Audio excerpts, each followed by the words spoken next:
तगड़ा और अच्छा चेस्ट जिम में ही नहीं बल्कि घर पे भी बनाई जा सकती है। तो हेलो दोस्तों, स्वागत है आप सभी का हमारे होम वर्कआउट में। दोस्तों, आज हम जानेंगे चेस्ट के बारे में कि चेस्ट में हमारी कितनी मसल्स होती हैं, कौन सी वर्कआउट हमारी किस मसल्स को टारगेट करती है, उस वर्कआउट का नाम और चेस्ट में कितने पार्ट होते हैं उन सारे पार्टों का नाम हम जानेंगे। तो चेस्ट की वर्कआउट करने से पहले हम जानते हैं कि हमारे चेस्ट में कितने पार्ट होते हैं। तो बेसिकली हमारे चेस्ट में 3 पार्ट होते हैं, अपर, मिडिल और लोअर।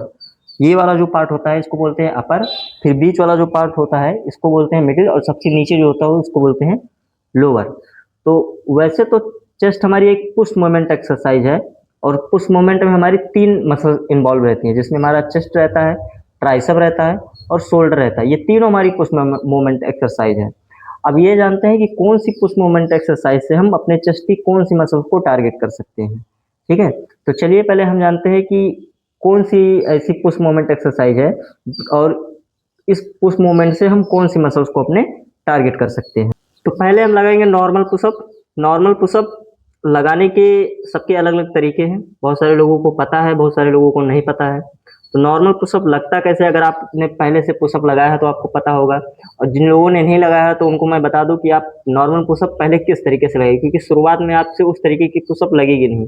सबसे पहले अपने नी को, एल्बो को जमीन पे रख लेना है, बॉडी को अपने से थोड़ा सा आगे फेंकना है और हाथ को शोल्डर से थोड़ा सा वाइड रखना है इस तरह, और उसके बाद बॉडी को आगे फेंकना है पूरा आर्क बनाते हुए सीधा। उसके बाद हमें इसी पोजीशन में नीचे जाना है, फिर वैसे ही ऊपर आना है ये। और याद रहे कि जब भी आप नीचे जाओ तो हाथ आपका ये चीज जो है ये बाहर नहीं होना चाहिए, ये इस तरीके से नहीं होना चाहिए, ये एल्बो आपका अंदर ही रहेगा इस तरीके से।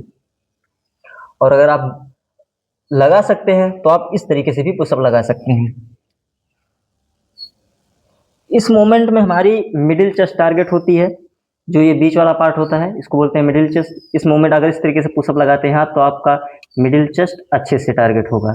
दूसरा कौन सा पुश मोमेंट एक्सरसाइज है जो हमारे किस मसल्स को टारगेट करता है, तो उसके लिए आपको एक दीवार या कोई बेंच हो इस तरीके से ऐसे हो, उस पर क्या करना है, अपने हाथों को शोल्डर से थोड़ा सा वाइड रखना है और बॉडी को एकदम सीधी करनी है और इस तरीके से जाना है, इस तरीके से ऊपर आना है।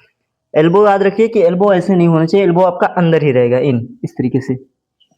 अगर आप इस तरीके से पुशअप लगाते हैं तो आपका अपर चेस्ट टारगेट होगा, जो ये वाला हिस्सा है। और सेम इसी चीज को अगर पैरों को थोड़ा सा ऊपर करके और इस तरीके से अगर आप पुशअप लगाते हैं तो ये आपकी लोअर चेस्ट को टारगेट करेगा। ये तीनों पुश मोमेंट एक्सरसाइज आपके पूरे चेस्ट को टारगेट कर सकता है।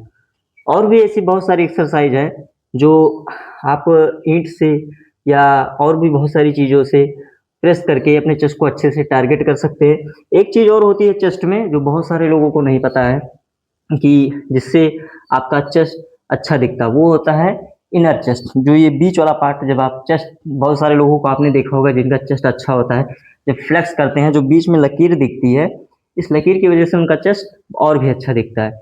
इसके लिए ऐसी कौन सी एक्सरसाइज करें जिससे चेस्ट में जो लकीर दिखती है वो और भी गाढ़ा, गहरा और अच्छा दिखे। उसके लिए आपको कुछ नहीं चाहिए, उसके लिए एक ईंट ले लीजिए और जैसे मैं बैठा वैसे बैठिए, या आप नी को जमीन पर रख के स्ट्रेट होकर ऐसे बैठ सकते हैं और इसी चीज को सीधा सामने की तरफ फेंकना है। ये देखिए, जब मैं कर रहा हूँ तो मेरे बीच में लकीर बन रही है इस तरीके से। अगर आप इस तरीके से ईंट से भी एक्सरसाइज करते हैं तो आपकी इनर चेस्ट और भी अच्छी हो जाएगी। तो और भी बहुत सारी एक्सरसाइज हैं जो चेस्ट को अलग अलग वर्कआउट करके हम अलग अलग ट्रेन कर सकते हैं। बट लेकिन आप अगर घर पे कर रहे हो तो ये तीनों 3 से 4 एक्सरसाइज ऐसी हैं जो आपके पूरे चेस्ट को और भी अच्छा बना सकती हैं। आपको कहीं जाने की ज़रूरत नहीं, किसी भी, ना डंबल, ना बारबल, ना रॉड, किसी भी चीज़ की आपको ज़रूरत नहीं है। आप ईंट से पुशअप से करके आप अपने चेस्ट को अच्छा और तगड़ा बना सकते हैं।